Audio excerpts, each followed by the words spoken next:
Hi, everybody. I'm so excited to be here. Thank you for inviting me. Steve did a lot of work behind the scenes to make sure that this happened, and I'm so happy to see that the room's filled, too. That's nice to be able to talk to people when you have more than 5 or 10 people in the room, so that's really important. Thank you. Makes me feel welcome. We're also recording this. Don's got a camera. I've got a couple cameras around the room, and hopefully we'll put this online so that other people can experience it as well. I honestly believe that within 5 years, the majority of the atheists that you know will be using the approach of street epistemology when it comes to having a conversation with a believer. I honestly think that. And why do I say that? I say that because for the last 3 years, I've been going out on the street and initiating talks with believers, sometimes really, really bad ones, and sometimes really good ones. But I've found that this is an effective approach for having a conversation with somebody about a deeply held belief. I want to quickly go over the topics that I'm going to cover today. There's a lot of ground to cover here, and I want to go through it as fast as possible. I also want to show a couple of videos to drive home this point of street epistemology.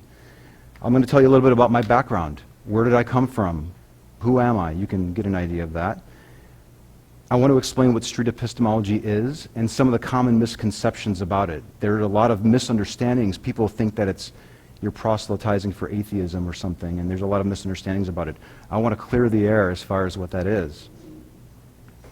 There's also a lot of people that are noticing it above and beyond the atheist community.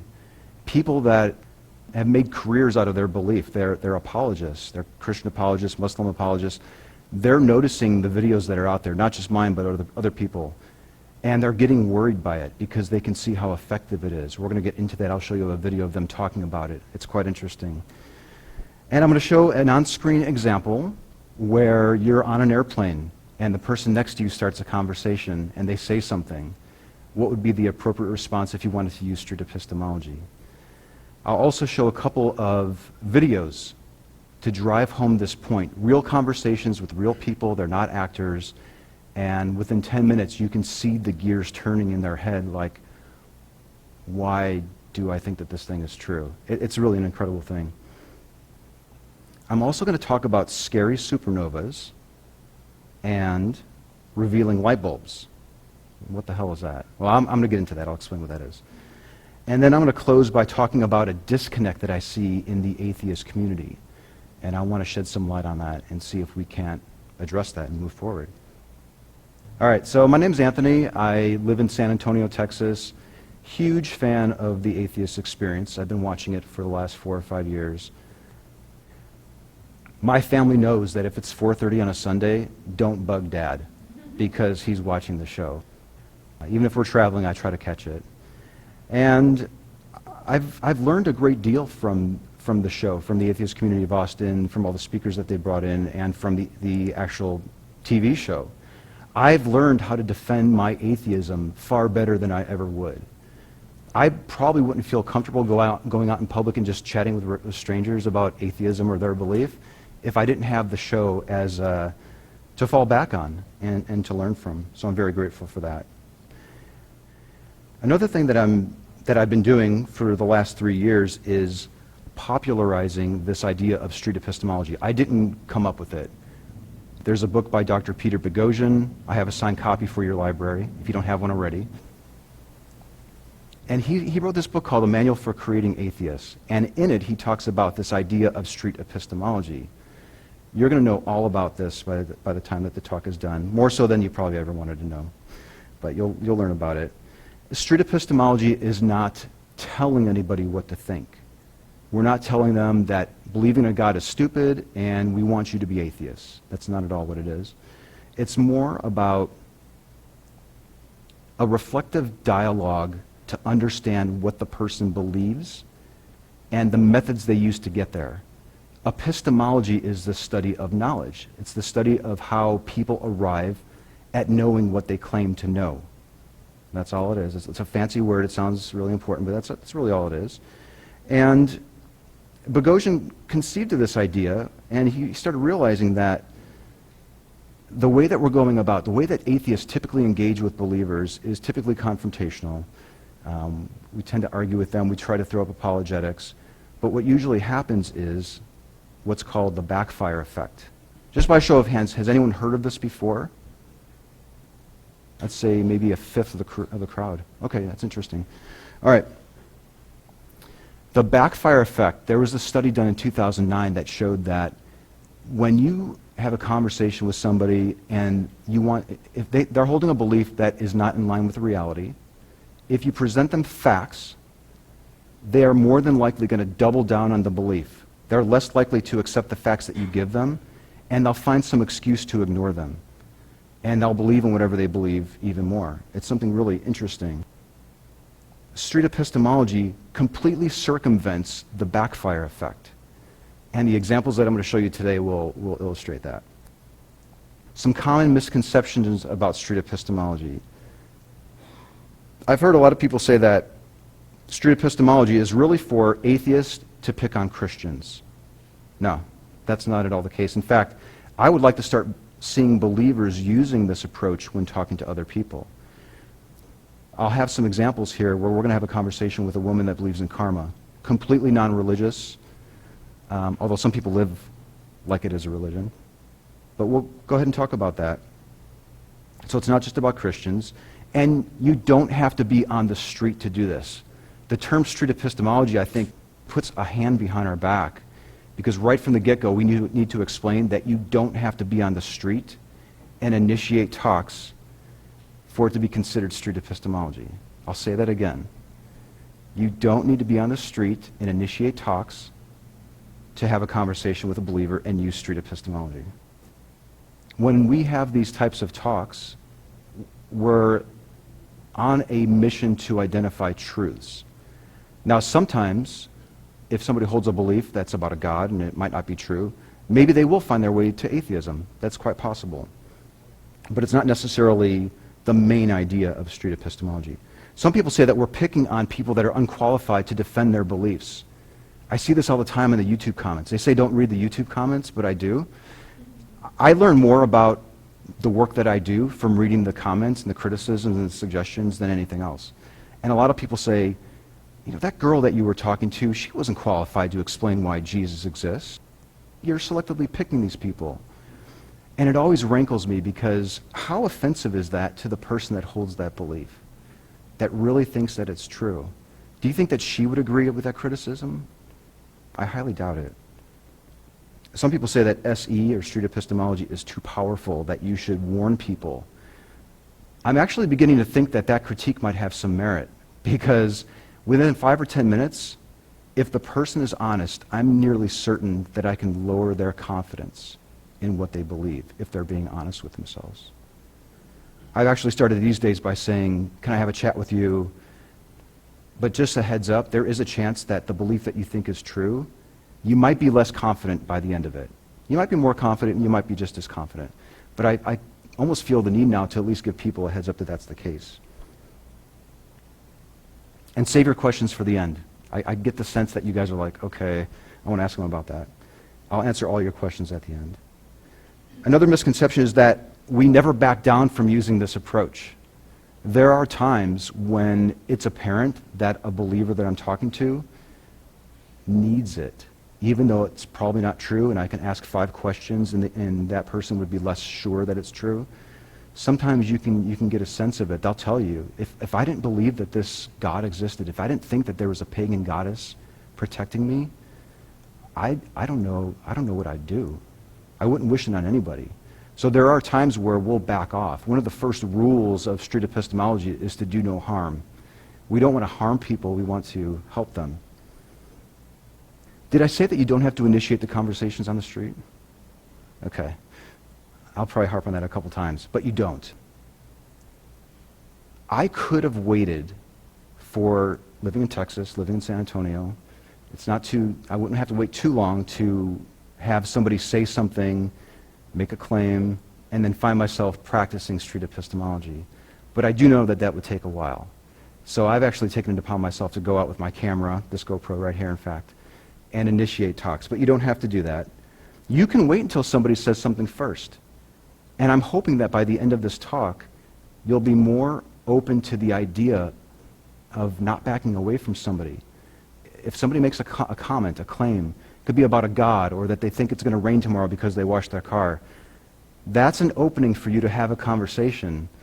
And there's no more excuses, because street epistemology is friendly. It's gentle. You don't have to worry about getting in a fight with the person on an airplane if you question why they think prayer is real, for example. Oh, just a little side note on the scenarios. Bogosian is working on this app called Atheos. It's out in New Zealand and Australia now, but it basically is what I wish I had had when I was going out on the street and making these conversations happen. It's an app that can work on your phone, iOS or Android, and it will put you in a scenario where you can practice. The believer says this, what is the optimal response? So you can do that from the comfort of your own home, which is really cool. All right, let me tell you about these worried apologists. Does everyone know what an apologist is first? Let me just start with that. Show of hands. Okay, most people here do. I'm going to repeat it for the people that don't. An apologist is essentially a professional believer. They've made a career out of defending the beliefs that they hold. And then they write books and do these speaking circuits and so forth. And they try to show others, this is the best way to defend your belief against the atheist that might challenge it. I've got some strong opinions on apologists, honestly, but I won't get into that.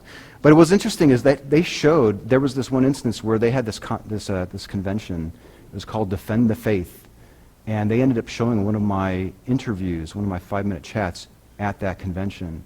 And then they did a breakdown on it and talked about how dangerous it was and how unfair it was. Because look at this. Here's this atheist picking on this poor Christian. He's completely unprepared. And look, he's not even using an argument. How disingenuous is that? Well, that's true. We're not using an argument. That's the beauty of the technique. I don't have to argue your point. Street epistemology is about understanding how you arrived at the belief, the method. I don't care what you believe. I want to know why you think it's true. And they're baffled by this approach. They're frightened by it because they've watched a number of videos.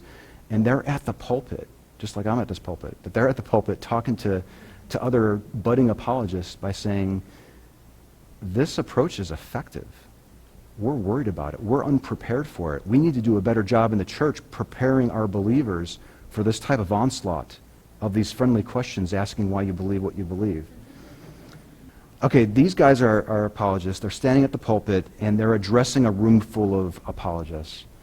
And they're talking about street epistemology. At the very start here, they're talking about Larry Taunton. Does anyone recognize that name? He's writing a book about Christopher Hitchens possibly drifting towards Christianity at the end of his life. Yeah, that guy. But anyways, he did a study. He did a study with 60 former believers. And they brought them in and they recorded them and they said, why don't you believe anymore? And they're going to be talking about the results of the study. But what's interesting in this clip, I find, is that they talk about how the 4 horsemen, Dennett, Harris, Dawkins, Hitchens, thank you. I just lost my cred there. I just said his name. Okay, we're good.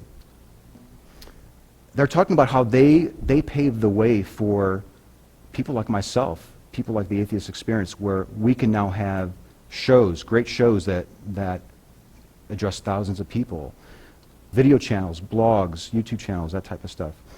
And at the end of the talk, this is only 2 minutes long, but I wanted to show it because they're more worried about street epistemology than they are the Dawkins, the Dennett, the Hitchens, the Harris.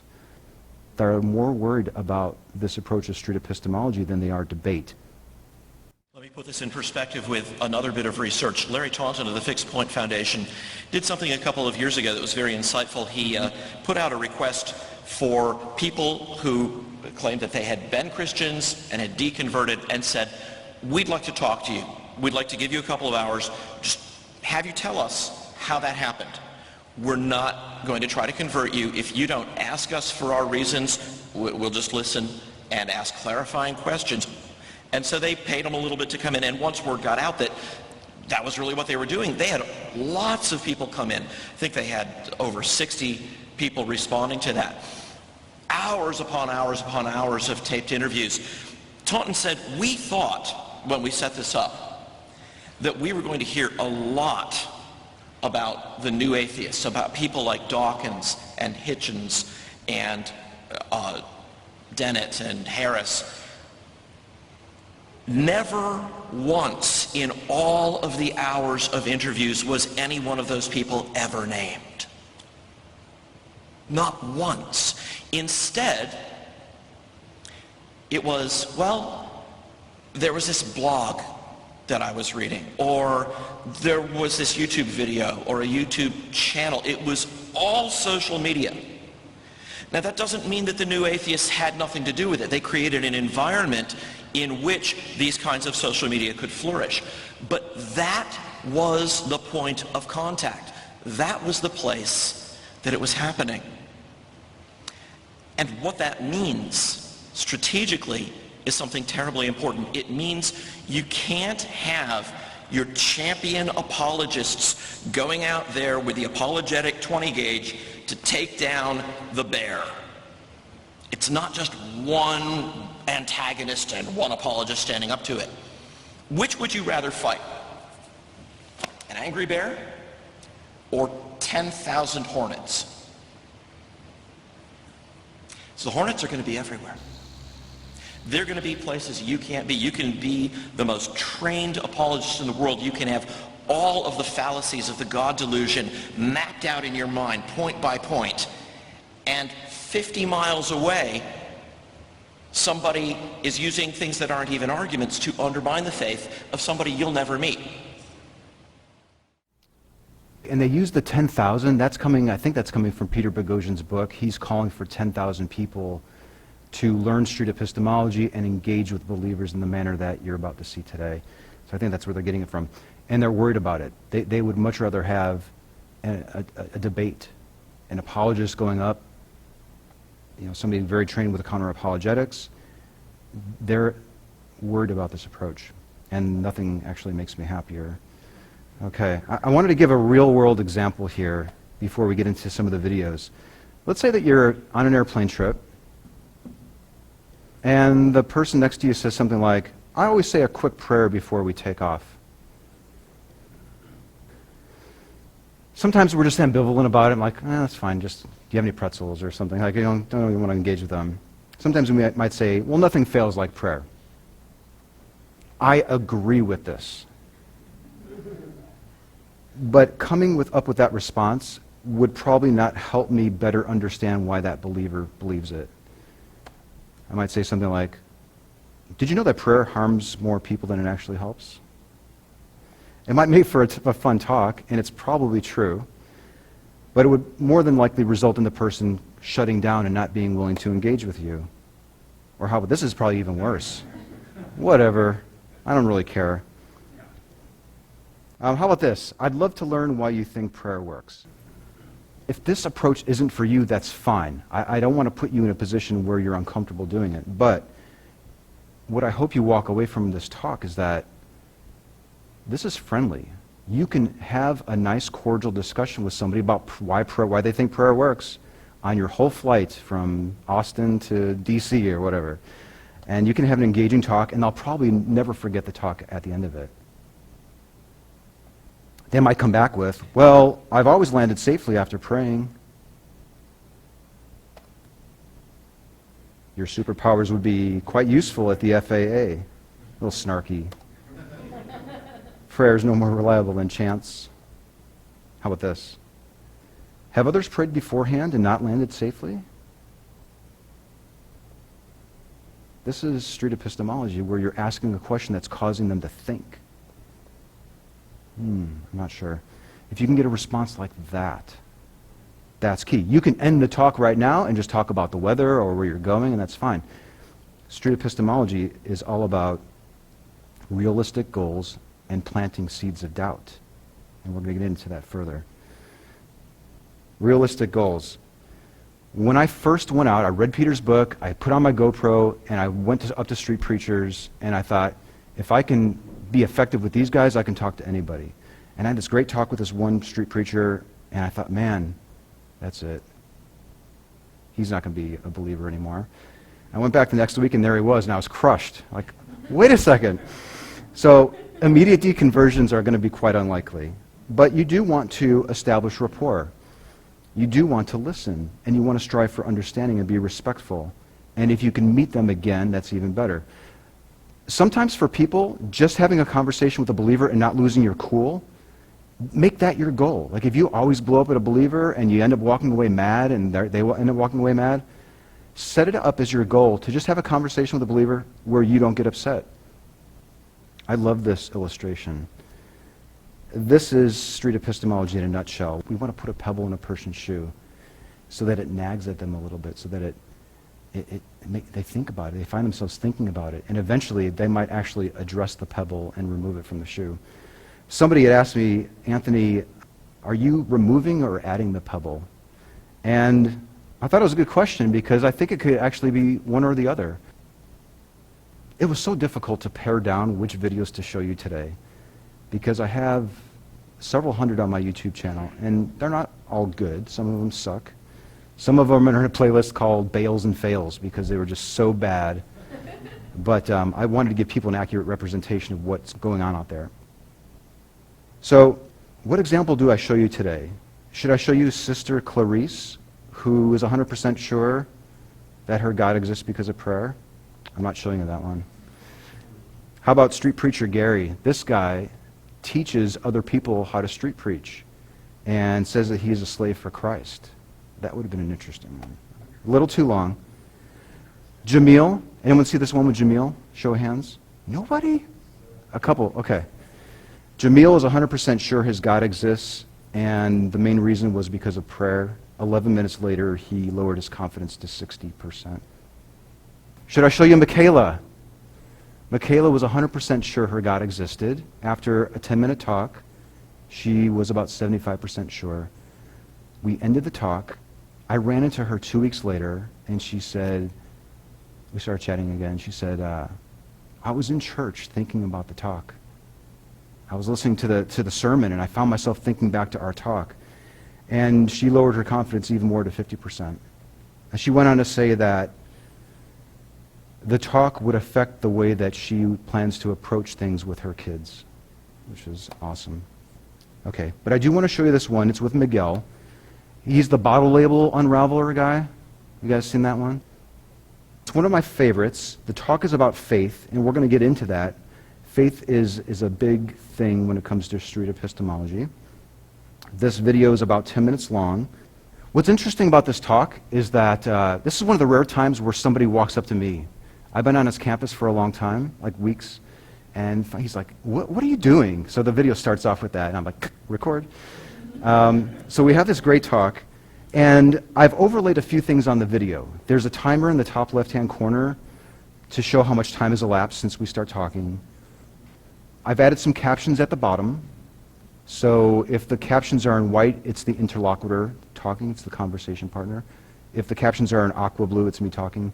And in the right-hand side, on the very top, I came up with this acronym. I wanted to drive home what makes a typical talk with a believer different when you're using the approach of street epistemology.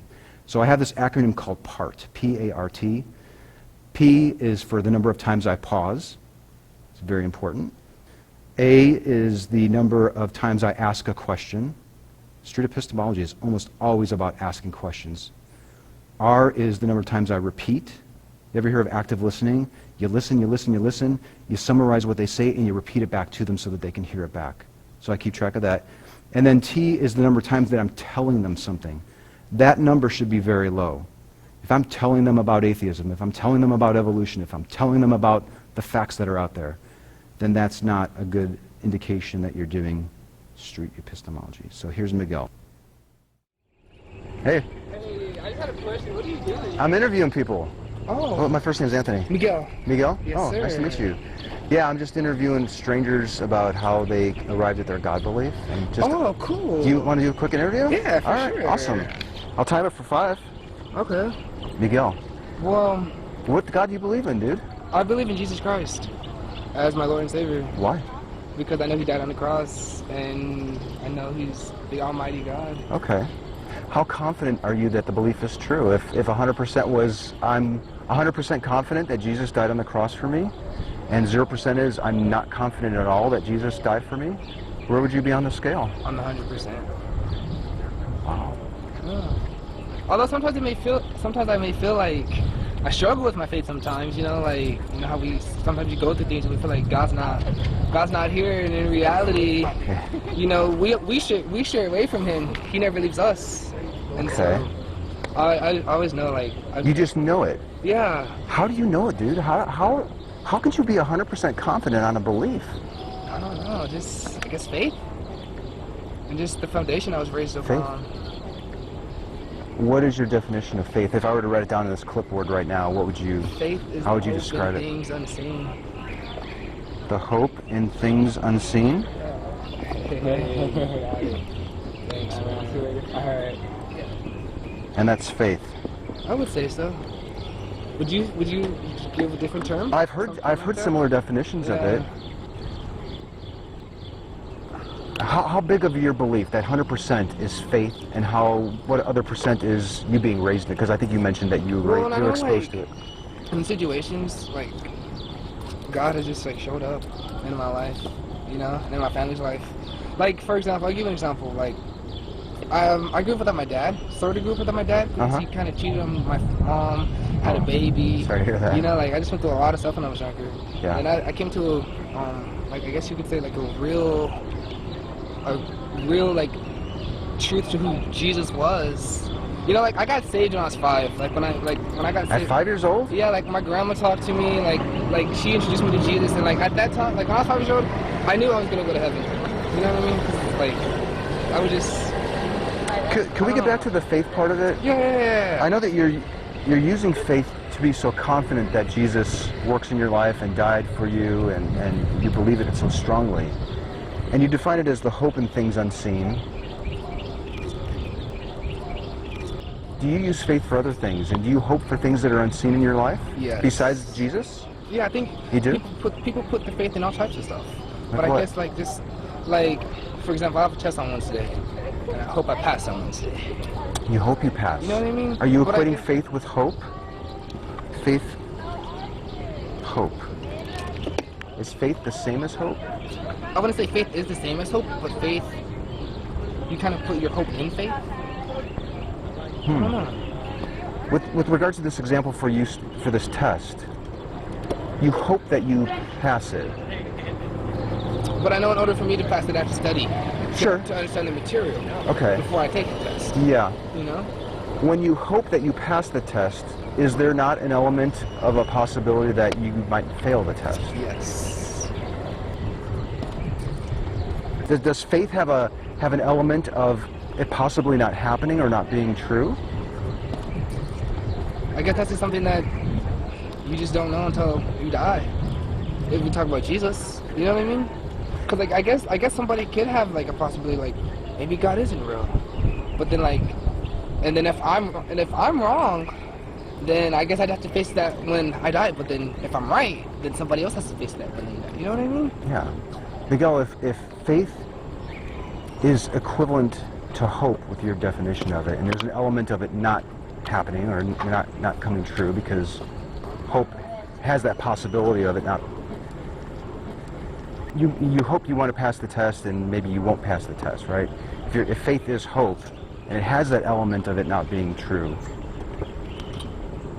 can somebody really be at the 100% mark on the confidence of a belief being true? I would say so. Cause it's like you put your all into that. Like, like I put my all into. You're invested into it? Yeah. And it's a daily. You know what I mean? Like, I feel like the Bible says work out daily. You know what I mean? And I feel like sometimes, like, some days we don't really... I don't know if you're a believer or... I'll answer it later. I don't know how you believe or anything like that. But I mean, like, like, I just feel like daily, I mean, like, you work out your faith on a daily basis, because God's grace is renewed every day in our lives. Are you saying that because you've invested so much into the belief that it's difficult to consider that the belief might not be true? I guess.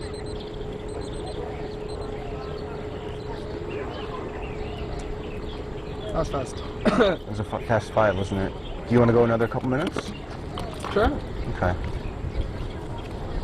I find it really fascinating that this investment in the belief and your acknowledgement that because I've invested so much time and effort into the belief that I'm reluctant to even examine if the belief might not be true. Is that what you're saying? I don't want to put words in your mouth, so correct That is me what if I'm saying. It is? Yeah, like, you know, like to me, like, in a way, I think, how can God not be real? You know what I mean? Like, out of everything that's in the world and everything that you see, like the sky and like just like everything, like how could it be something other than God? You know? Just not knowing something makes you think it's all the more possible that this specific God exists in the life? I would say so. You know, I've had conversations with people of other religions on this campus and elsewhere. For sure. I've talked to a Muslim woman who said that she's 100% convinced that Allah is the one true God, and I think we probably agree she has the right to believe in that God. She uses faith and she hopes that Allah is real. She hopes it, and she's invested a lot of time in the belief. Right? Like, she was raised in it, she puts a lot of time in it, she goes to the mosque and does all these prayers. She's invested a lot of time in it, she hopes that it's real, she really wants it to be real because she's invested so much time in it. Mm-hmm. In what way does that make her belief any more true than yours?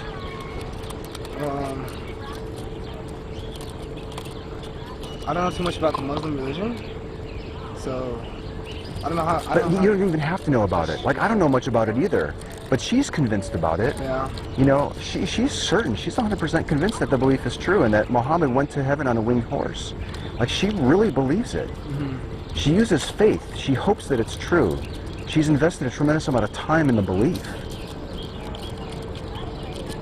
How could she be so confident in the belief that's a completely different belief than you? I don't know. I see what you're saying. Maybe just her upbringing? Do you think her upbringing has any bearing on the truth of the belief?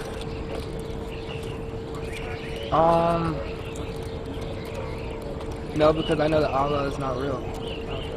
I know that there's only one true God. So her being raised in the culture has no bearing on the belief being true, her belief in Allah. Yeah. Yet you're standing here today possibly largely because you were raised in it and exposed to this specific God?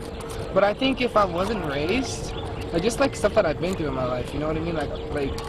You think if you were raised to be a Hindu, you might be a Christian today? Yeah. You do? I do. Just because of like, you know, like I've seen God, you know, like just like in ways that I wouldn't even think, you know, like I just know like this had to be Jesus. You know what I mean? You're seeing things that are happening in your life and you're attributing them to the Christian God. Yeah. But this woman would see things in her life and attribute them to a completely different God. How could we go about figuring out who would be more correct in the belief? Is there any way that we can tell that you might be more correct than her? Or vice versa? I don't know. Yeah.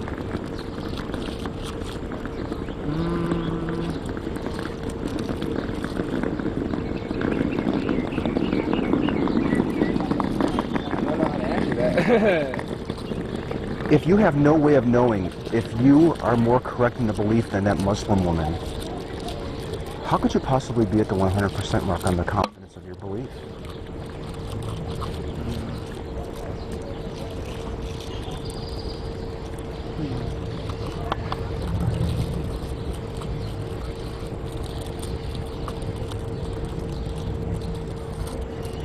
I don't know. Thank you very much for your time.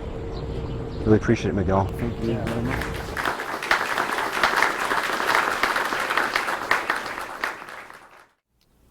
I love showing that whenever I give a talk. It's usually my go-to video because it really encapsulates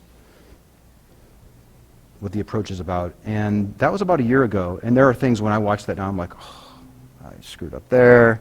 I shouldn't have done that type of thing. So I enjoy sticking with this and trying to get better at it. Imagine Miguel running into somebody asking questions like me on his campus or in daily life, on an airplane, every 3 months. How amazing would that be? I think that would be great. I can't imagine any harm coming from that type of dialogue when somebody says that they believe in something. All right, I want to unpack faith. Faith is a very big part of Peter Boghossian's book. A lot of people use faith as an epistemology. They use faith as a way to come to know that something's true. I don't think it's reliable, based on the thousands of definitions that I've heard people use for faith. But there's no doubt that believers, when you ask them, even people that say at the start that they're evidence-based, it almost always comes down to, yeah, you know, it was really prophecy, but I understand now that really prophecies are not reliable, but it's really all faith for me now.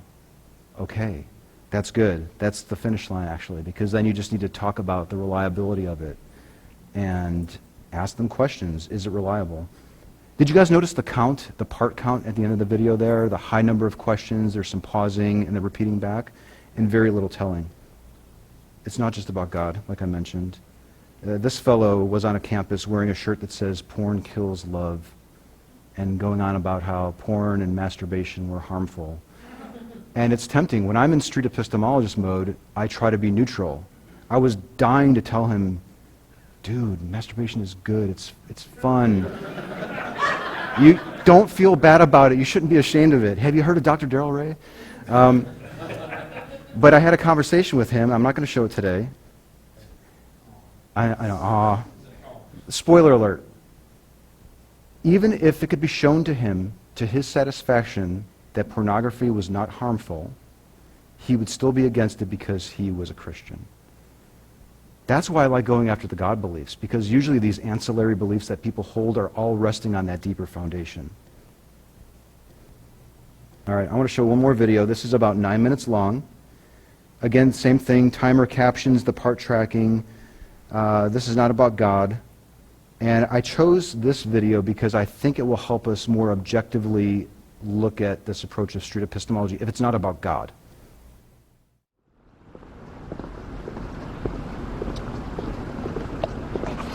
Hi. Do you have 5 minutes for an interview? Sure. All right, awesome. How you doing? Good, how are you? I'm good. I'm live streaming and recording. You down with that? Yeah. All right. My name's Anthony. Hello, Anthony. I'm Kiana. Hi. It's a pleasure to meet you. You too. Such a smiling face. Are you happy about something, or do you have good news, or you look really happy? Well, school's out, so Yeah. yeah. And you have finals next week? Yes. I had some earlier this week, and now I have some Okay. today. Yeah. May I get the spelling of your first name? Kiana. Kiana. Yes. All right, cool. Key. All right, my name's Anthony, and what I do is just flag down random people walking by to ask them if they hold any deeply held belief that they want to spend 5 minutes just chatting about, and I time it for 5. And yeah, it could be about anything. Usually it's like spiritual stuff, but it can really broach any topic, like gods, karma, magic, ghosts, that type of stuff.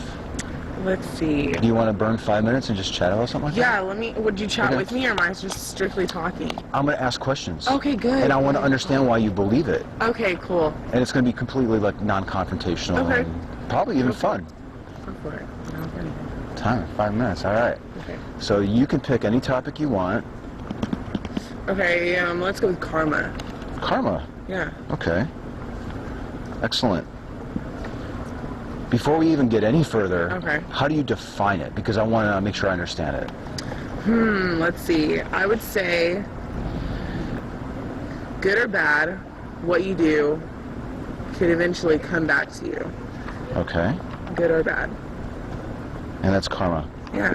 Do you have a really vivid example of something that happened that you would say, karma? Ooh. For me personally, I feel like whenever I say something mean about someone in my head, or if I speak it out in public, I'll like break out. And honestly, that's probably not why I break out, but I'll be like, karma. Oh. Pimples karma. Interesting. Karma for being ugly. If you don't think or say anything bad about a No, person? if I do. Yes. Yeah. But if you don't say anything bad or think anything bad about a person, do you notice a difference in your complexion? Honestly, like right now, my skin's on a good turn, and I haven't been thinking ugly thoughts. So, Wow. but that's just a small tidbit of something. Like if I litter, Okay. something bad. I have bad luck, so something bad will happen, and I'm just like, it's because I littered. Okay. Yeah. So if you were driving home, heading home, and you tossed out some trash on the road, and something bad happened to you later, you would Attribute it to that. You'd attribute it to that? Okay. I'm a strong believer in karma, and if I do something good... You're really strong. Yeah. How sure are you that it's true? 0 to 100. 100% all confidence, no doubt. 0% all doubt. I would say 82%. 82? The two matters, yes.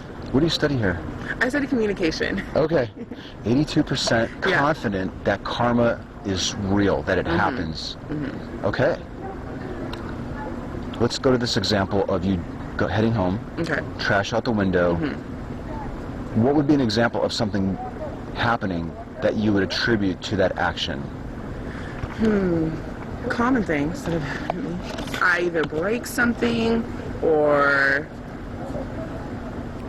You'd break a dish or something and... Yeah, break something. Something will... break a nail.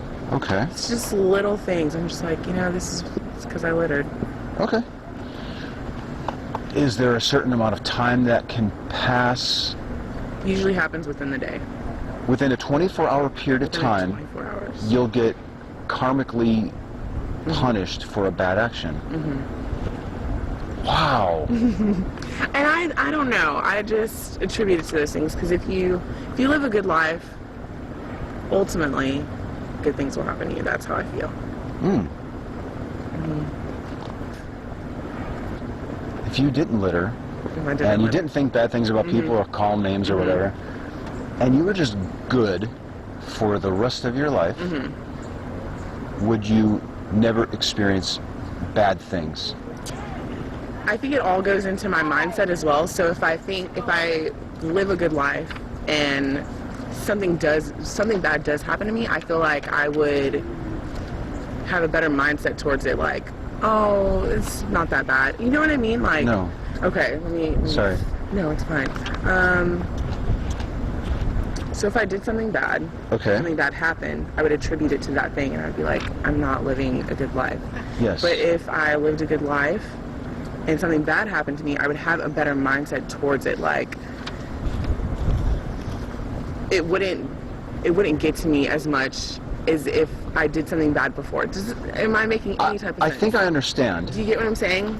Yes. You have a better outlook on life when you do positive things. Right. Even if something bad happens. Even if something bad happens to you, you'll be able to handle it better. Because you're just like, Yet how would you know that you being good and avoiding all this, how would you know that it's not karmic punishment? how would I know it's not? I guess it really just still goes back all into how I like my mindset. Just, I'm doing positive things, so this can't be a punishment for all the positive things I've done. It's just, things happen. I don't know. Things I'm happen. Crazy. Yeah. I'm like, am I crazy? We have 10 seconds. Okay. And we can go longer if you have the time. Okay. How do you differentiate karmic punishment from things happen?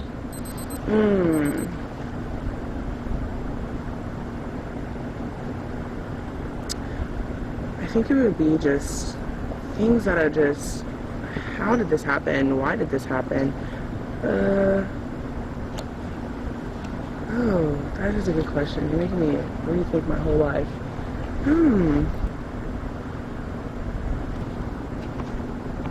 I don't know.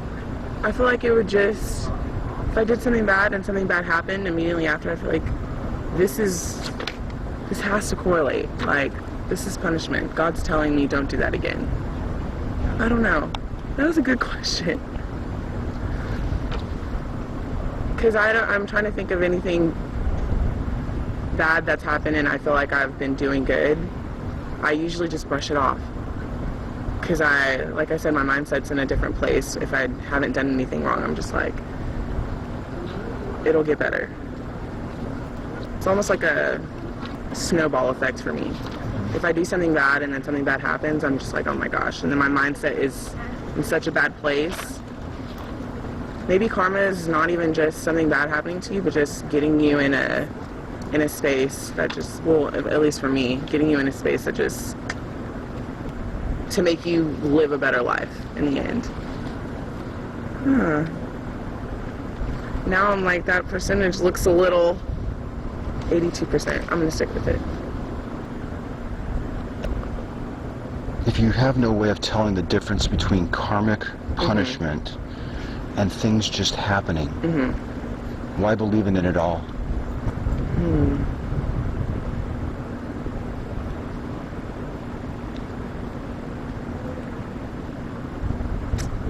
Guess it's just something I live by. It's going to get me through. Honestly. Is 82% the most accurate spot to be on the confidence? Now it isn't. Now you're going to make me go back home and think about this, and I'm like, I need to tell him. Okay. I'll give you a card when we're done so you can, Okay, we can do it good. again. Because if I get it, I'm going to be like, okay, I have it. Let's see. I would say now that I'm a little unsure,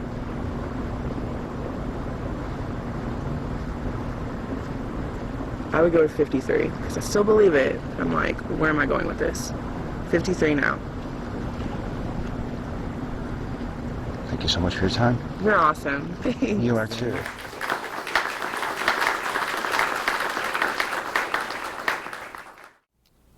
Did you notice that it was more like a partnership?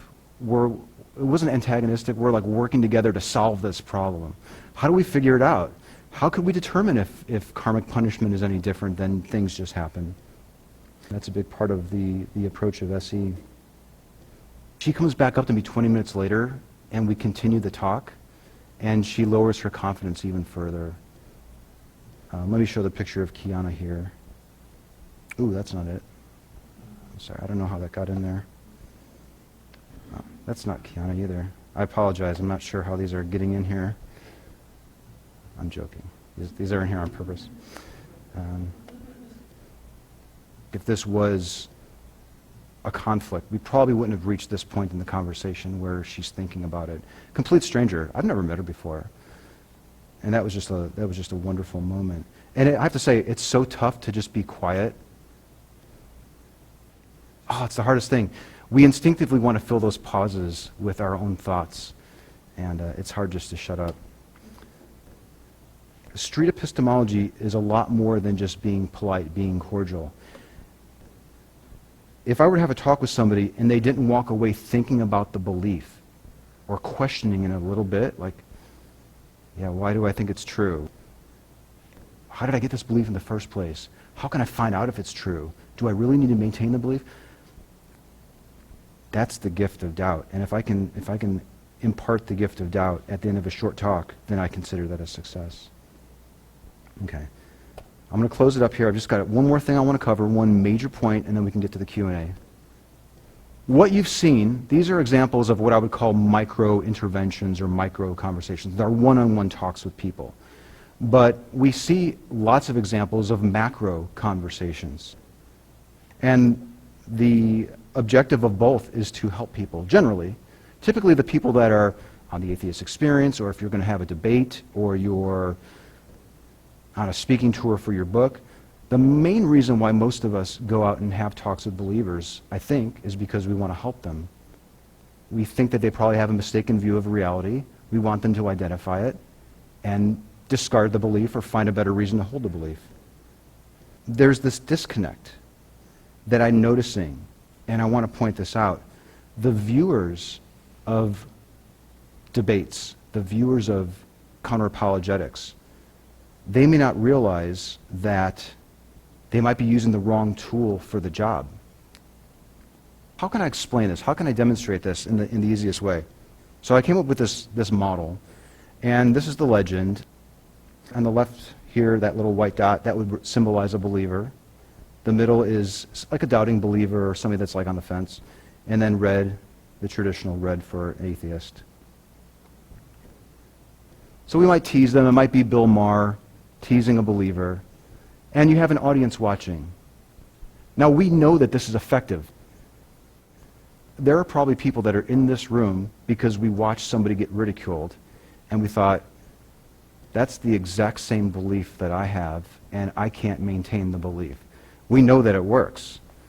Here's another example. This would be like a Richard Dawkins debate or something. Okay, you got your atheist, you got your believer, all right, you got your crowd watching. And then we have counter-apologetics, much like the Atheist Experience. So I want to be very clear, and that's why there's like 2 dots here, because there's usually 2 hosts, okay? Yeah, we've got our hosts here, and they're broadcasting, and an audience is watching. When we use the counter-apologetics or the macro approach, I'm likening it to like the scary supernova, where the believer is going to crouch down, they're going to have that backfire effect. They're not going to absorb what's being shown to them, what's being told to them. But the scary supernova is bright enough where even though the shield goes up on your believer, the audience does see that and they do change their mind. And I want to just highlight that with these little dots here. So you might have all these little believers that were observing that interaction and they change their mind. And we have evidence of this to a certain extent. We hear from the hosts all the time that we get emails all the time from people that watch the show and say, I just watched somebody use the exact same argument and I can no longer hold that belief. The counter-apologetics approach, the debate approach, they all have their place. But what I think is happening here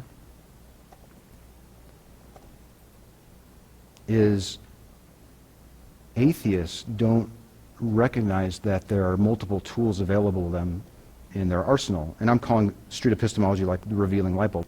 Rather than this glaring supernova, how about just a little revealing light bulb? The disconnect I think that is happening here is that atheists are seeing how effective the counter-apologetic approach is, and then they're mimicking it. But what they're failing to recognize is that they don't have an audience. It's just a one-on-one interaction here. So I think a lot of atheists, and I've done this myself, I have family members that don't talk to me anymore because I use the aggressive approach. Looking back, I think if I had used that more gentle approach to street epistemology and try to understand what they believe and why, if I used the right tool for the job, I think our relationships would probably be much better. The next time that you're about to have a conversation with a believer, ask yourselves, what venue are you in? Is this a one-on-one conversation, or do you have a large audience? What are your objectives? What are you hoping to get out of it? Do you value the relationship? Is it worth jeopardizing the relationship to reach a greater audience, like we see with the counter-apologetics approach? And I'm hoping that the next time that you do have a conversation with believers, you do ask yourselves that and choose the appropriate tool. Thank you very much.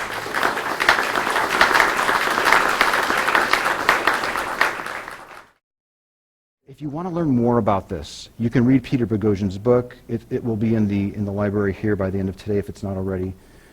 You can go to my Twitter, my Facebook, my YouTube, but even better, there is a website, streetepistemology.com. There's also a private Facebook group where there are thousands of people that are using these techniques and they're sharing what's working and what's not. You can probably even get on Blab tonight or Periscope and see people that are doing this as well. They're using this approach in a wide variety of venues, which is really interesting to see. Okay. Did I save enough time for the Q&A? I hope so. Do you alter the SE approach with family members? I would use street epistemology, and I have used it with my family members, but what I found is that they know me. They know who I am. And then all of a sudden when I start asking Socratic questions, it's different. Like, where did Anthony go? So it is definitely easier with a stranger, but I would still use the approach. You can even say, hey, I learned this new technique for talking with believers. Can I try it out on you? It might look a little different. I might sound weird, but let me give it a shot. You can try it that way. I don't think I would ever use counter-apologetics again with a friend or family member or a one-on-one. I'm done with that. But I do realize that it has its place, and you can do the supernova effect. You can completely blast out the person you're talking to and affect 1,000 people, especially if there's videos that get played on YouTube all the time. What the Atheist Experience does is extremely valuable, and I'm not asking you to change anything. But with a family member, I would do it differently. A suggestion, what you could do is don't have the talk about God, if that's a real sensitive thing. Be the person in your family that asks Socratic questions about everything else. When they say, we need to make sure that we leave 10 minutes early because the traffic's going to be bad. Well, how do you know that? Why do you think that that's the case? What would change your mind? So you can choose safer topics and be the person. And what I suspect will happen is they will probably start asking those questions of themselves for the deeper issues. That would be my recommendation on family members. Should we use SE with strangers only if they're easier? At least for me, it's easier with strangers. For other people, your niche might be family members. Because you know them, you're more comfortable with them. They know that you're the kind of quirky person that asks weird things. You can just slip right in there and do it. I do think it's a lot easier with strangers than family members. Go with what you're comfortable with. And if you're not comfortable talking to a stranger, don't feel like you have to. I don't want anyone to think that we're forcing people to shift gears. We just want you to be aware that there's another tool available to you. Are all your talks one way, or are they a conversation? I'm kind of changing the dynamic because I'm approaching it as I'm the interviewer, you're the interviewee, you're now going to answer all my questions.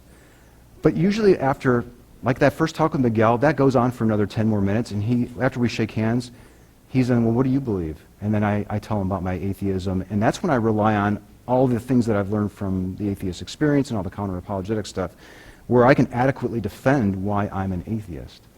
So I do find that there's some value in that. In the talk with Miguel, he even asks me, I don't know what you believe or not, and I say, I'll wait till the end and we'll talk about it. I hate to get into my position. When you said neutrality, that's exactly it. I want to try to be as neutral as possible. I don't want them to think I'm taking a position on it. But we're humans. This has to be a conversation. I can't just end the talk and then never see them again. Sometimes I've done that and I always feel bad about it. But I like to stick around and say, do you have any more questions? Do you have any questions for me? And then I'll usually include those in the video as well. But I feel bad because I'm constantly explaining why I'm an atheist and where I am on the scale and what it would take for me to change my mind. I get into that time and time again. But as far as like entertainment value, I try to stay focused on the believer as well as the educational value of it. Do you use street epistemology on yourselves?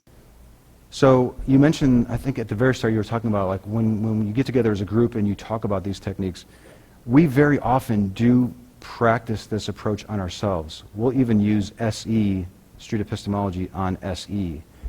Is it helpful? Is it harmful? How would we know? What would it take for us to change our minds to think that this isn't reliable or that type of thing? One of the key parts of this approach, I didn't mention it at all here, I really should have, is that whenever you have a talk with somebody, you need to keep a little bit of yourself open to the possibility that you might be mistaken. Miguel might be correct. I don't think he is, because I think the main reason he believes it is because he was taught it when he was 5. He was saved by his grandmother or something like that. You want to be humble enough to acknowledge that I might be mistaken as well. At the heart of this is all about a quest for the truth.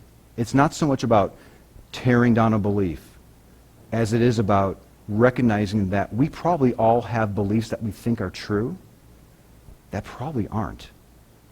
Our brains are constructing these models of reality, and they may be way off. So without a doubt, and I've done this, people have asked me about abortion and where I am on eating meat, and they've used SE on me, and even like downloading content from artists without paying them or something. Like, just, you name it. Like, they bounce that back on me too. And I absolutely love it. I think that this is the best approach for humanity going forward. And I think that we should absolutely turn it on ourselves. Do you take your biases and ego out of the equation? Even when I ask people, I'm probably selectively biasing because, well, maybe she was attractive, or he looks friendly, or he's walking a little bit slower and probably has more time. So I think that there's biases going on there. You do have to check your ego. Absolutely. You want to make the conversation all about their belief, not even about them. Like when I'm talking to Kiana, there's her, there's me, and then there's this belief. I try to create an environment where we're both looking at the belief that she holds objectively. So even she's looking at it. It's out of her mind, and we're putting this belief under a microscope, and we're examining it together. So yeah, absolutely, that's really important. But I have to say, like, when I have a talk with a Kiana, I feel good. Like, I know that I've done some good today, because somebody in the world might be less confident in a belief that's probably not true. That, like, as far as my ego, I can't help it, but I'll be completely blunt. It feels good to help people abandon beliefs that probably aren't true. I want to say that I'm very, very impressed with the politeness of your approach and your philosophy of doing no harm and the attitude of staying humble and helping the other person, asking, questions in the process of inquiry to let the other person figure it out for themselves. I'm very impressed with your method. Well, I wish I could claim credit for it. I'm just helping to popularize it. But I agree. What you said, I completely agree. I think it's respectful and it's sincere. And if you approach these conversations with an openness to even change your mind on it, then how could that possibly be bad? Thank you very much. Thank you.